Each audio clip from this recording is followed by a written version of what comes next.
The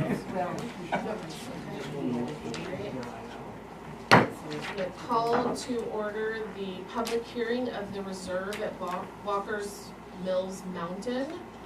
Today is August 13th. It is 5:30 p.m. on the dot.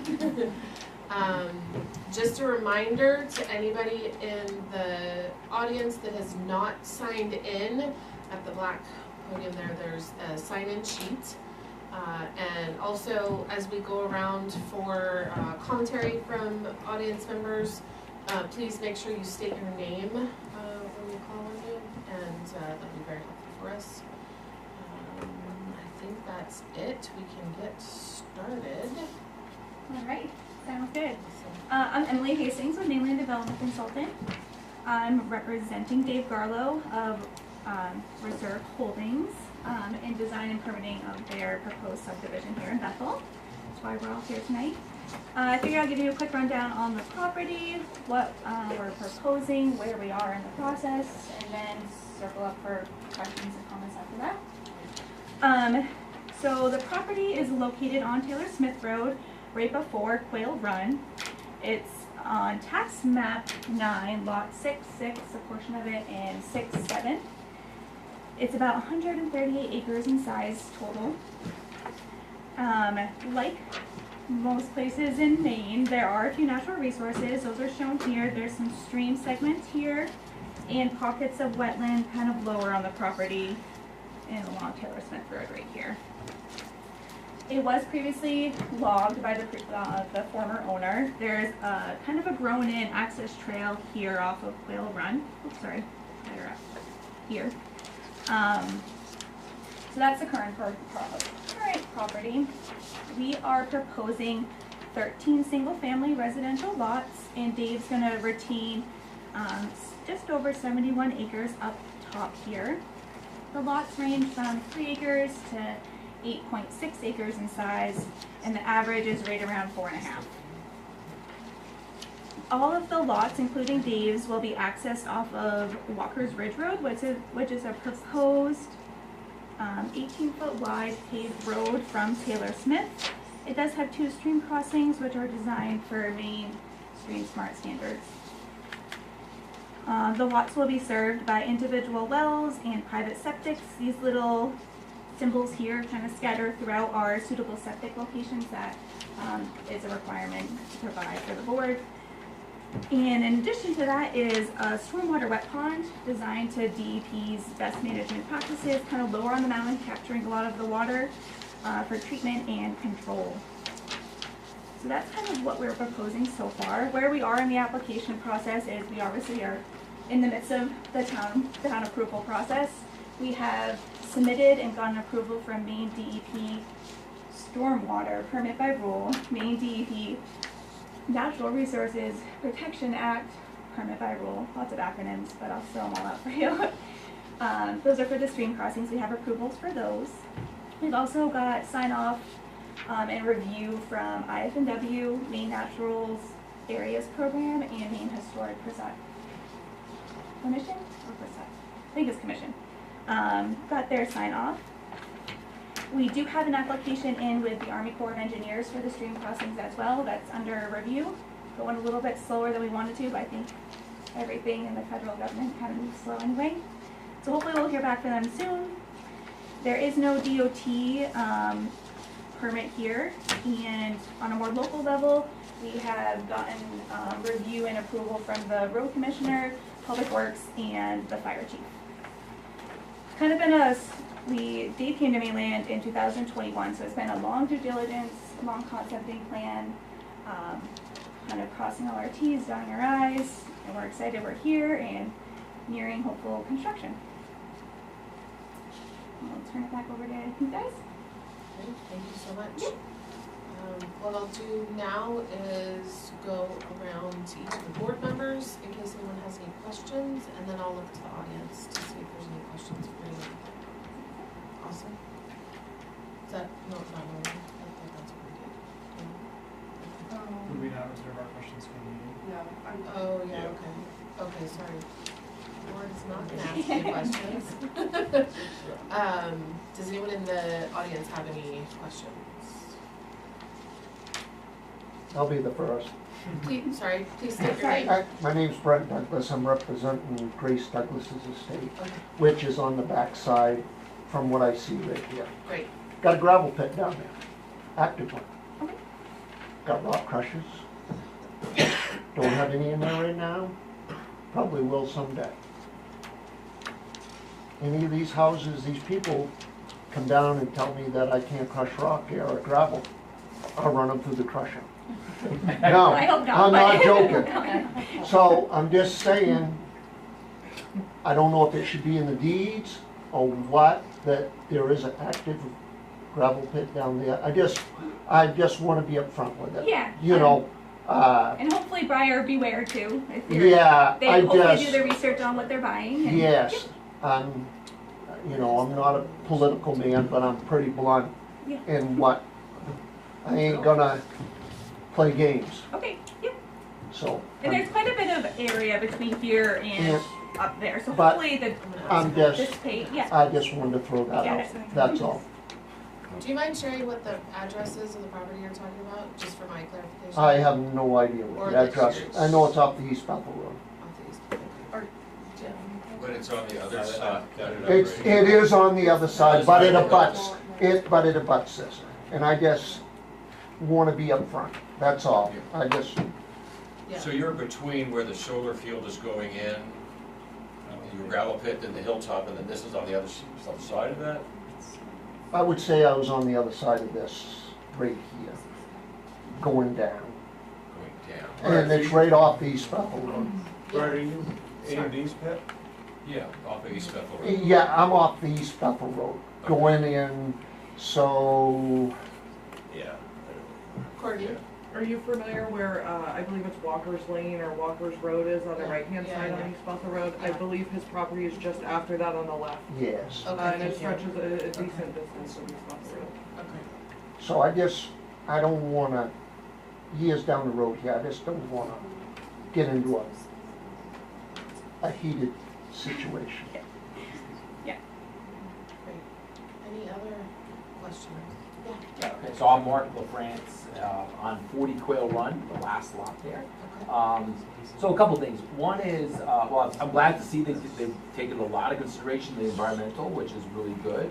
And I think this also would have, I wrote a letter, by the way, today I gave it. It also would be a significant revenue base for the town, which I think is good.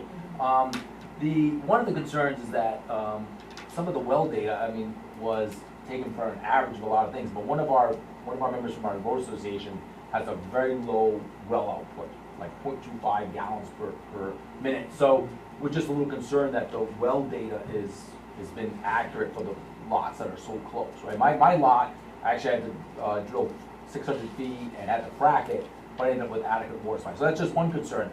The biggest thing we have is that when they built Quail Run, they had 7 lots and they had a reserve, which is pretty similar to what this is. This has 13 lots and a reserve.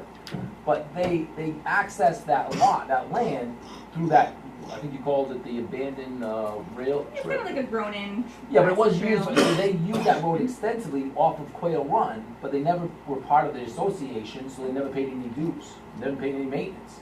So right now, and it's not being accessed, though this is not supposed to be accessed, so I just want to make very clear that during any construction, they will not be using Quail Run for access to this land, because that's now an environmental protected area, so they shouldn't be bringing equipment in there, they shouldn't be bringing, so if they're, Quail Run's a private road, so there should be no access from Quail Run. If there is gonna be access, then they would need to pay some kind of fee or something like that. But so to me, it's like, you can't have it both ways, you can't get access and not pay fees. So that's my biggest concern, is that make it very clear, there's no access, it's a private road, or if they do wanna get access, then they could make a proposal and I could bring it back to our association and see if we could reach an agreement or something like that. So that's my biggest concern. Okay, and right now he does technically, I mean, I haven't researched your guys' deed covenant, so I assume he does have legal access from there, just not part of the association. Is that correct? Well, that's a good question. I mean, this is, Okay. so think that, I mean, like I said, I don't know about this stuff, it's not my area, but like the new one, if they're getting access to the new land, and they keep getting access, but yet they're not part of that association. It just seems like if they're gonna get access, they should be paying fees for the road, is all I'm saying. Agreed. Like, if we were proposing the road that Yeah. would come in here, I completely Yeah. agree, we would have to work out some negotiation. I think, access just for now, like, I know we parked here for the site walk, because it's a little bit safer than parking on Yeah, Taylor right. Smith Road. Right. I don't see any issues with using that here and there, because he technically has access. Well, that's a question for the, I think it's a question for the board to think about. It's like, if this was not done correctly when they originally developed Quail Run Association, you know, then, and it's a private road, and this is an environmentally sensitive area, there shouldn't be any access. If there is gonna be some access use, then there should be an abatement fee paid to the Quail Run Association, or something. I'm just saying that it just seems to me like you can't keep using it if you're not paying. Because we have to go through a big expense right now, you know? No, and I agree, if it was heavily used, I totally agree. It's also not, that subdivision isn't in question right now, so I kind of hope the board would see that. But we're also not planning on using it that much. He might use it, I don't know what their construction intent is to use. Our intent is not to use that for any Okay, sort of I construction. know in the end, we're gonna pull the culverts, so like no one will be using it. Well, actually, the culverts are completely clogged, and we're in the process of having the road ditched, so there's gonna be a big ditch in there right now. Because the road, that part of the road is the culvert's not working, the water's coming to the road, the road's been washed out. That's the biggest problem of our road, is right there, and it hasn't been maintained. So this is for the board to say, okay, look, you know, this is an impact to our road association, so it's either like they either have to pay a fee and use it or maintain it, or they just, it's a private road and they don't use it. I don't know how you can have it both ways. It just, one last thing, I know this is a new development, but in essence, it's a new owner, but they're taking over kind of the responsibility of the original developer, because this was all one big piece of tract of land, and they had the subdivision, they had reserve, now they have a new subdivision and a new reserve. So it's just an extension. I know it's a different owner, but it's almost like it's an obligation that's carried over from the previous owner. So it's just something you need to look at, and it needs to be fair for our road association. That's the biggest concern we have. That's all. And I'm hoping it'll be a non-issue where they're not intending to use it for construction, and, right, there's no buildable areas located off of Quail Run, so we won't be accessing it for driveways either. Yeah, so the question is, shouldn't be accessing it at all, because it's a private road. I don't know. Yes, agreed, So- but those handful of incidences we will be. I'm happy to address this directly. Okay, sure. I've been on that road probably less than a dozen times in the last 2 years. Now, I know we've had people come in to sort of dig test pits and that Yeah. sort of thing, so I recognize we should have probably let you guys know or asked. So I get your point, Yeah. totally reasonable. We're not intending to continue using it, so. Okay. Also, for the record for you guys, I paid for half of that cistern that sort of helps for fire yeah, in the okay, I didn't know, neighborhood. So, speaking of picking up for the former developer, he made that promise and then Oh, he sold okay. it before he Yeah. did it, and so I paid for it. Oh, that's great. Yeah, I mean, and again, you've only been there for a few years. I mean, this road for 15 years, they were doing logging that road, there was lots of things that were done, but that was the previous owner, I understand that. Okay, that's all my point, that's the key point. Thank you. Thanks. Yeah. Did you have a comment? No? Okay. Any other comments from anybody? My name's Roberta Taylor, of Taylor Smith. Is that, it's on the diagram there, is that the only access road to this property? Yep, that's Okay. the only entrance. It's kind of right on the corner. It has great sight distance both ways. We tried a different array of things. And honestly, coming cross-country was the best option, and it worked out great for environmental stuff and sight distance. So that's where we came out to that location. Randy, Yeah. Jim Bebco, I live on Taylor Smith, next to Roberta. Just a question, the stormwater pond, why is it there? Yeah, that's a great question. That's like my expertise, not public speaking, if you can't tell. I get really nervous and flustered. But this location was selected because it's not as, it collects the most amount of water, basically. We can get some cross culverts going here, ditching this way, cross culvert up here, ditching this way, to all gather at the stormwater pond outside of any natural resources too. And luckily, it's kind of a great distance from the road that the tree cover between the fill extents here and the road hopefully should shield it for like aesthetic purposes as well when you're driving by. That's to take road rainwater. And lots, and developed lots. Well, the lots are gonna drain where they naturally do, which is the stream that runs essentially vertically. This one, Yep. There's a stream that runs from the left side down along the edge of the property there. The right-hand side is gonna drain the other way because it's pitched that way.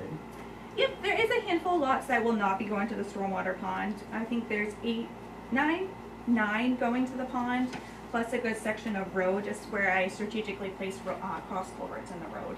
My comment is, down on Mountain Valley, which is below. Yep, I think it's further down, yep. There are 4 holding areas.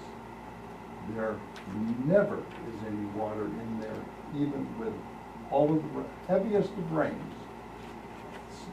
The developers have put in the expense of it. It just doesn't seem to have any Yeah, reason. and some stormwater features are intended to dry out. They fill up when they need to, and they're supposed to technically drain dry within 24 hours. Not necessarily this pond, this is technically a wet pond, there will be some wet area at the bottom, but filter ponds are made to drain dry. I don't know what kind of ponds they have over there, but. And I should throw in, I went with a wet pond because filter ponds can only take up so much area at a time, flow-wise. So I would have been looking at a multiple of them versus the one get her done kind of pond. Awesome, thank you for that.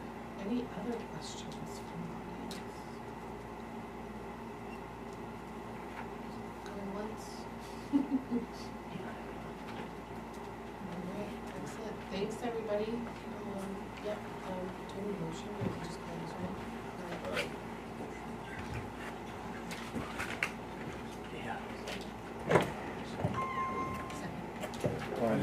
Oh, I mumbled the mo, sorry, I mumbled the motion. All those in favor? Alright, closing this public hearing at 5:48, thank you. Blind. Hey, Courtney, how you doing? Good, how are you? All righty.